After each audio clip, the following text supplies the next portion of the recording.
In this lesson, we are going to review the distributive property and adding and subtracting polynomials. The distributive property has to do with multiplication. We know from middle school that if you have something written like this, that means 3 times 4, which would just be 12. Likewise, if you have something written like this, that means 3 times 4x plus 2. In this case, the parentheses indicate multiplication. Here you would need to multiply the 3 times the 4x, which would give you 12x, and you would also need to multiply the 3 times the 2, which would give you 6. So you would end up with 12x plus 6. That's the distributive property. So if you look at example number 3, here we have x times 4x minus 5 plus 6 times 2 minus x. We see two sets of parentheses here, and again, parentheses are going to indicate multiplication. With the first set of parentheses, we need to do x times 4x, which would give us 4x squared. We also need to do x times the negative 5, which would give us negative 5x. When the parentheses stop, that's where we stop our multiplication. Now, if we look to the right of this expression, we see another set of parentheses. Here we have a positive 6 times 2 minus x. We're going to distribute, multiply. 6 times 2 is 12, and 6 times negative x would be negative 6x. Once you're done multiplying, there are no more parentheses, there is no more multiplication. All you have is adding and subtracting, and in this case, you just want to combine like terms. You want to look for terms that go together.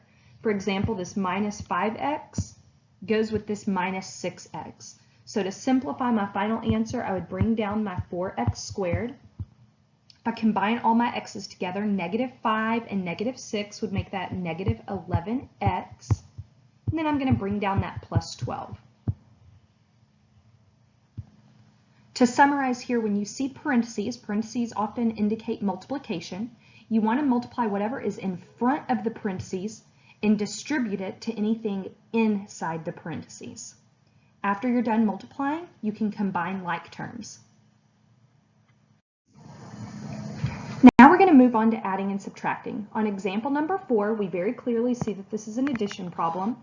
However, we also notice parentheses, and I know that whenever I see parentheses, I often think multiplication. Well, in this case, I'm not multiplying those two sets of parentheses together. Instead, I'm looking for a number to distribute. If I look in front of the first set of parentheses, I don't see anything there. I could write a 1, and I could go through and distribute the 1. Well, 1 times x would just be 1x. 1 times negative 4x squared would be negative 4x squared. 1 times 7 would just be 7. So nothing changes, I'm just bringing everything down.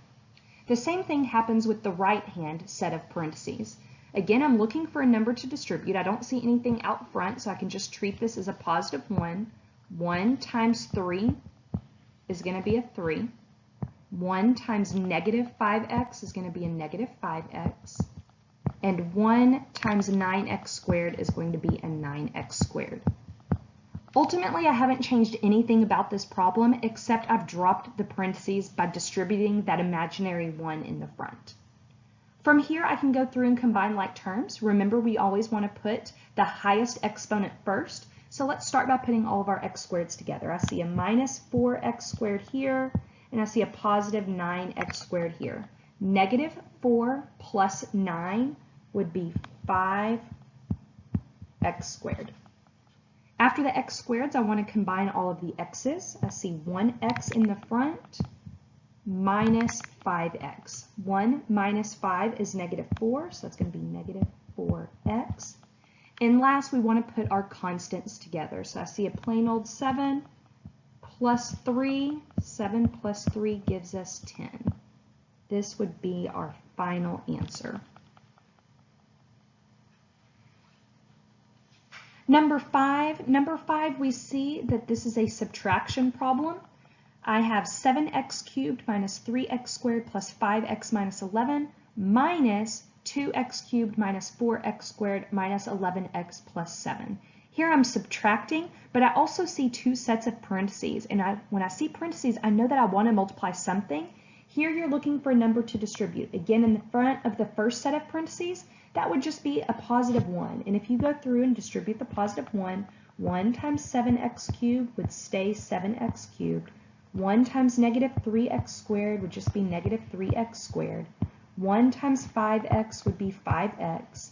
And 1 times negative 11 would just be negative 11. So everything really just stays the same. We just don't need those parentheses anymore once we've dealt with the multiplication. Now, if I look at the second set of parentheses, again, I would treat this as a 1, but it's a negative 1. So this is going to affect some things when we distribute the negative 1. Negative 1 times 2x cubed would be negative 2x cubed. Negative 1 times negative 4x squared would be a positive 4x squared. Negative 1 times negative 11x would be a positive 11x. And negative 1 times 7 would be a negative 7. So here we do see some changes because we're not distributing a positive 1, we're distributing a negative 1. Now that we've done our distributing, there's no more parentheses, there's no more multiplication. All we are left with is adding and subtracting. So we're going to go through and we're going to make sure to combine like terms. So starting with the highest exponent, I've got a 7x cubed minus 2x cubed. 7 minus 2 is 5, so that's 5x cubed. Next, I'm going to do my x squareds. I have a negative 3x squared plus 4x squared. Negative 3 plus 4 is 1, so that's going to be plus 1x squared. After x squared, I'm going to put my x's together.